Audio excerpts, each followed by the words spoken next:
जरा बराबर हमारी तबीयत के मुखालिफ कोई शख्स बात कर दे, हम डिस्टर्ब हो जाते हैं।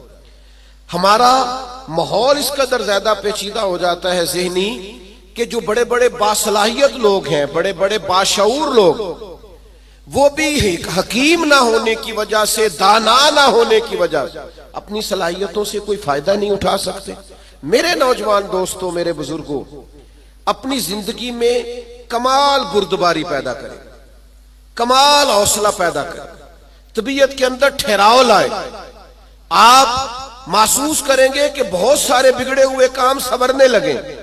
आप कितनी भी जल्दबाजी कर लें, जब तक अल्लाह का हुक्म नहीं होना काम दुरुस्त, आप डॉक्टर के पास दवाई लेने जाते हैं, आपके मर्ज की तशखीस होने के बाद डॉक्टर साहब नुस्खा लिखते हैं, कहते हैं ये एक पत्ता गोलियों का ले लो, एक सुबह खाना, एक दोपहर खाना, एक शाम खाना, और ये सिरप ले जाओ, एक चम्मच सुबह इस्तेमाल करना, एक शाम करना। तो अगर कुछ शख्स कहे मुझे जल्दी है ठीक होने की, मैंने सारी गोलियां इकट्ठी खानी है, वो कहे मुझसे इंतजार नहीं होता, मैंने सारा सिरप इकट्ठा ही पीना है, ठीक होगा कि ज्यादा बीमार हो जाएगा? वो गोलियां, वो दवाई है शिफा के लिए, लेकिन अगर आप उस दानाई के तरीके के मुताबिक इस्तेमाल नहीं ना करेंगे, जो इस्तेमाल करने का तरीका है, तो उसका असर गलत होने लगेगा। हमारे मिजाज का जो उलझाव होता है और तबीयत की जो जल्दबाजी होती है, और ये जो बार बार जिन लोगों को गुस्सा आता है और जो बार बार जबर में आ जाते हैं, बार बार ठंडे हो जाते हैं, ताने शाने कभी मिल जाए तो सुन लेने चाहिए, क्या हर्ज है? तानों का भी तो मजा है ना, ये मजा लें, ये सुरूर हासिल करें। मैं कॉलेज में पढ़ता था तो जो मेरा दोस्त सबसे ज्यादा मुझे तंग करता था ना, मौलवी कह कह के सबसे ज्यादा, फिर एक दिन उसी का मुझे फोन आया कि यार किधरे मिल, तेरे ना तस्वीर खिंचानी, इंज भी सज्जन वाह वाह, ते उंज भी सज्जन वाह वाह। तो एक दोस्त मुझे कहने लगे मैंने मिलाद की झंडियां और लाइटें लगाई हैं तो मुझे दो बंदे बड़े ताने देते हैं। मैं क्या बस दो, यानी हुजूर के नाम पे ताना खाना, और दो से ही परेशान हो गया, ये 200 भी हो तो इसका मजा लेना चाहिए। जेकर यार दे नाम दा मिले मेणा, उन्हों झोली पा लीए पुंजे सुटिए ना, तो जेकर यार दे नाम दी मिले सूली, फिर झूठा झूठ लीए पिछा हटिए ना। अगर कभी ये ताना मिलता है तो इसका मजा ले, आप इस खूबसूरती को एंजॉय करें। लेकिन आप परेशान हो गए हो फलाने ने दो बातें कर दी, तो अच्छा किया ना कर दी, अच्छा किया ना कर दी, आपको संभलने का मौका मिलेगा। वो जी सारे मेरा साथ छोड़ गए तो ठीक किया सबने। आप मजबूत हो जाएंगे जब सारे साथ छोड़ जाएंगे। जब सहारे हट जाते हैं तो इंसान को संभलने का मौका मिलता है।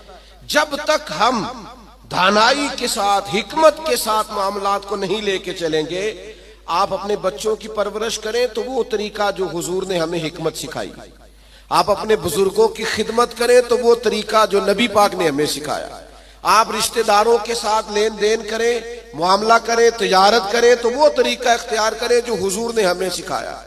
आप अपनी तबीयत के अंदर एक अजीब सा सुकून महसूस करेंगे।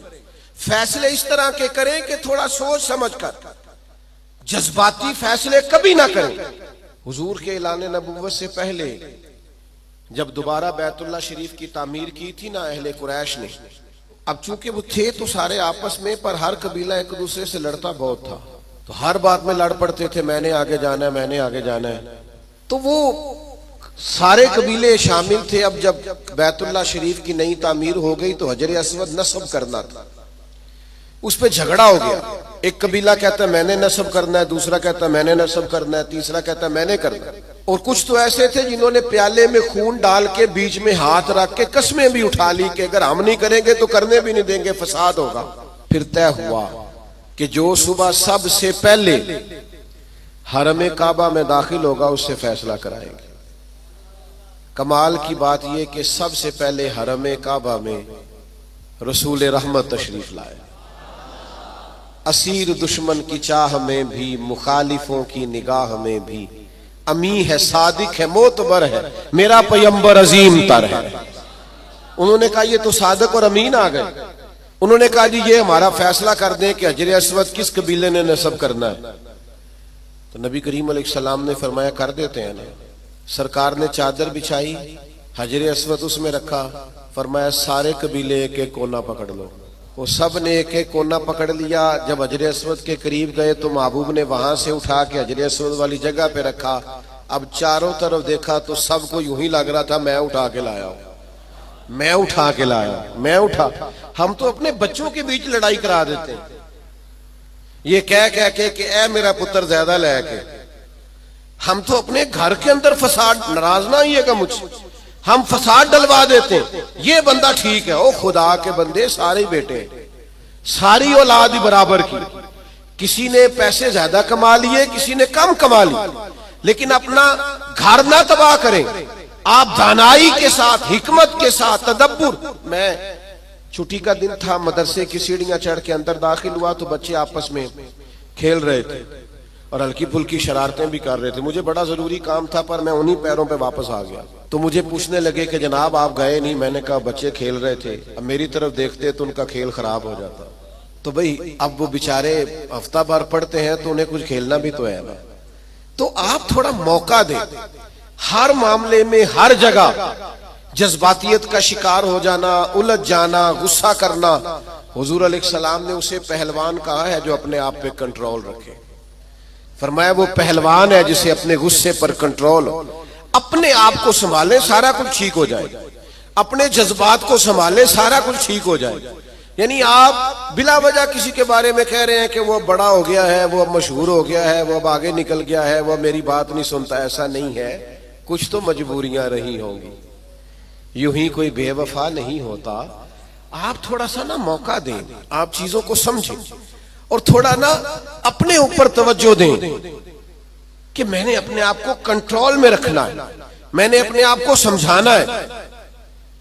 बड़े बड़े महंगे महंगे होटलों में लोग जाते हैं और दूसरों को जाता देखकर परेशान भी होते हैं। मुझसे एक दोस्त ने पूछा आपने बड़ी जगह देखी, मजा कहाँ आया? मैंने कहा वो जब अम्मा नहीं हांडी पकाती थी और कहती थी कि खाना लेके आया नहीं जाता, ये बैठने के लिए कुछ चीज ले ले और यहां मेरे करीब ही आ जा।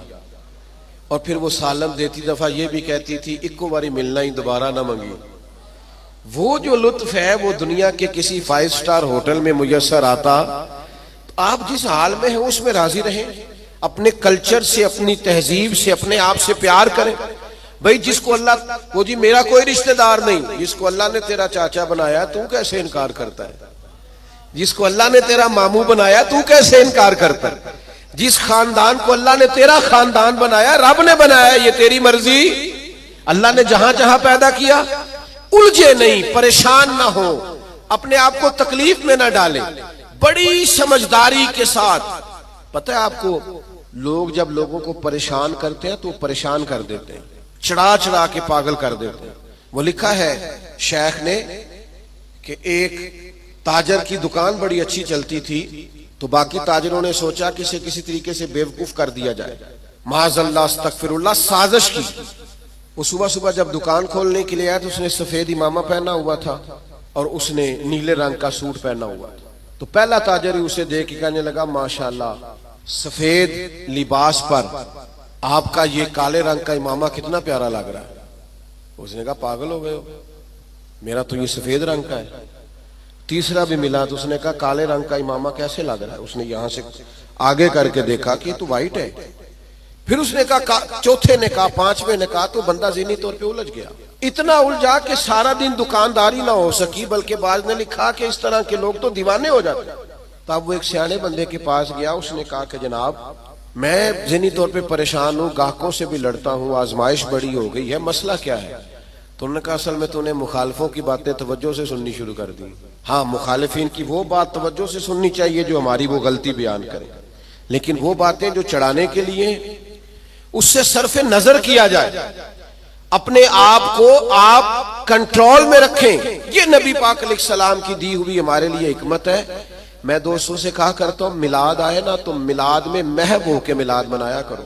आपके ज़ौक शौक का बड़ा असर होना है दूसरों पर। अब सारी जिंदगी दलीलें पूछते रहना है मिलाद की, उम्र गुजर गई, अब तो तय है सारी चीजें। अब तो सिर्फ ज़ौक की जरूरत है। कौन कितने प्यार से करता है, कितने शौक से करता है, उस शौक की आदत। तो दानाई, हिकमत जो नबी करीम ने हमें अता की है, उस हिकमत को समझें। बहुत ज्यादा मामला फहमी के साथ चीजों को लेके चले। जब नबी पाक अलैहिस्सलाम ने मक्का मुकरमा पर हमला फरमाया, फतह मक्का हुआ, तो हजरत साद इब्ने उबादा रदी अल्लाह तआला अन्हु के पास झंडा था। अलम बरदार थे हजरत साद बिन उबादा, जिसके पास झंडा होता था वो सबसे आगे होता था। तो हजरत साद इब्ने उबादा सबसे आगे थे और कायद थे। उन्होंने कोई एक ऐसी बात कर दी जो पॉलिसी के खिलाफ थी, तो बाज लोगों ने एहतजाज किया कि इनसे झंडा ले लिया जाए। अब उनकी कोई ऐसी बड़ी गलती भी नहीं थी, बल्कि गलती नहीं थी सिरे से, झंडा उनसे वापस लेना पड़ गया। लेकिन बंदे बड़े हसास थे, दीन के लिए उनकी खिदमात बहुत ज्यादा थी, उनकी जिंदगी के अंदर ये खूबसूरती थी कि हमेशा वफादार रहे वो। उनसे झंडा वापस लेना है। सहाबा ने अर्ज की, या रसूलल्लाह अब क्या करेंगे, बंदा भी बड़ा हसास है और मौका ऐसा आ गया है। तो नबी करीम ने फरमाया, ले लेंगे झंडा, कुछ भी नहीं होता। या रसूलल्लाह एक शख्स को मनसब से हटाना है तो परेशान तो होगा ना। फरमाया कुछ भी नहीं होगा। अब लोगों ने देखा रसूल पाक की कमाल हिकमत को, अब लोगों ने देखा वो मिलाद वाले महबूब की दानाई, वो तदब्बुर, वो कमाल, वो फिरासत, वो हिल्म, वो बुर्दबारी, वो चीजों को पूरी गहराई से लेना। नबी करीम ने हजरत साद इब्ने उबादा को बुलाया और बुला के फरमाया, भी मेरा इरादा बन के आपसे झंडा ले लिया जाए। तो अर्ज की, या रसूल अल्लाह सल्लल्लाहु अलैहि वसल्लम जैसे हुक्म। लेकिन साथ ही हुजूर फरमाने लगे, बना इरादा ये है कि आपसे ले लिया जाए और आपके बेटे को दे दिया जाए। दुनिया में बाप सबसे ज्यादा तब राजी होता है जब वो समझता है मेरा बेटा बराबर का हो गया है, अब मेरी सीट पे बैठ। जिस बात से उन्होंने नाराज होना था उसी बात से वो सबसे ज्यादा राजी हो गए। या रसूलल्लाह मेरे बेटे को मिलेगा। तो मेरे अजीज, मामला फहमी, तदब्बुर, हिकमत, ये नबी करीम ने हमें सिखाई है। आप अपने दोस्तों के दरमियान, अपने घर के दरमियान, अपने माहौल के बीच इस तरह के दाना हो जाएं कि कभी भी आप मायूसी ना फैलने दें। कोई कमजोर हो रहा है, कोई उलझ रहा है, कोई गुर्बत से, बीमारी से, आजमाइश से परेशान है, तो आप इस कदर दानाई का मुजाहिरा करें कि लोगों को सुकून नसीब होना शुरू हो जाए। लोग वहां से निकलना, हमारे बुजुर्ग फरमाया करते कि अगर तुमसे कोई तलख बोलता है ना तो ये ना कहा करो मुतकब्बिर बहुत है, कहा करो हो सकता है बेचारा बड़ा परेशान हो सकता है बीमार हो सकता है कहीं कमजोरी आ गई। जब तक आप दानाई के साथ चीजों को नहीं लेते, हिकमत के साथ आप मामलात को नहीं देखते, उतनी देर तक चीजें बेहतर नहीं हो सकती। आप इस दानाई के साथ चलेंगे, तदब्बुर के साथ चलेंगे, हिकमत के साथ चलेंगे, तो आप महसूस करेंगे आपने। आप देखिए ना, कौन सा जुल्म है जो मक्का मुकरमा में सहाबा किराम पर नहीं हुआ। उनके वजूद पर गरम पत्थर रखे गए, उनको दुर्रों से मारा गया, और जो गुलाम थे उन पर तो सख्तियां और भी ज्यादा थी। लेकिन आपको पता है ये नबी पाक अलैहिस्सलाम की हिकमत का कमाल है कि हुजूर ने एक मिनट के लिए भी किसी को मायूस नहीं होने दिया। हुजूर ने हर मौके पर उनके दिल को तसल्ली दी, राहत दी, उन्हें परेशान नहीं होने दिया, बल्कि वो उस तकलीफ को सहते थे तो उन्हें लुत्फ आता था। इसलिए कि वो फजाइल जो अल्लाह के रास्ते में तकलीफ बर्दाश्त करने के हुजूर ने बयान किए थे, वो अच्छी तरह से इंशराह सदर थे, उनको जान गए। हमारी बेचैनियां, हमारा उलझाओ, बात बात पे झगड़ा करना, वो हमारा मुखालिफ एक बात करके चुप कर जाता है, हम सारा वक्त उसे जवाब देने में जाया कर देते हैं। ओ खुदा के बंदे, और बड़े बड़े लंबे चौड़े काम है करने वाले, बड़ी बड़ी ड्यूटियां सर अंजाम देनी है, मुआशरे में बड़ा इनकलाब बर्पा करना है। हजरत सदरुल शरिया रहमतुल्लाह अलैह का कौल मुझे एक जगह मिला। वो जब अपने शागिर्दों को पढ़ाने के लिए बिठाते थे ना मसनद तदरीस पर, तो फरमाते थे, बेटा जब तुम घर से नाराज आओ तो क्लास में पढ़ाने के लिए ना बैठना, पहले जरा अपना मूड फ्रेश कर लेना, तबीयत को ताज़ा कर लेना, फिर तालिब इल्मों को पढ़ाना। ये ना हो गुस्सा किसी और का हो और निकल किसी और पे जाए। ये बुजुर्गों की दानाइयां, उनकी मामला फहमी, उनका तदब्बुर, और फिर ये हिकमत आगे आई।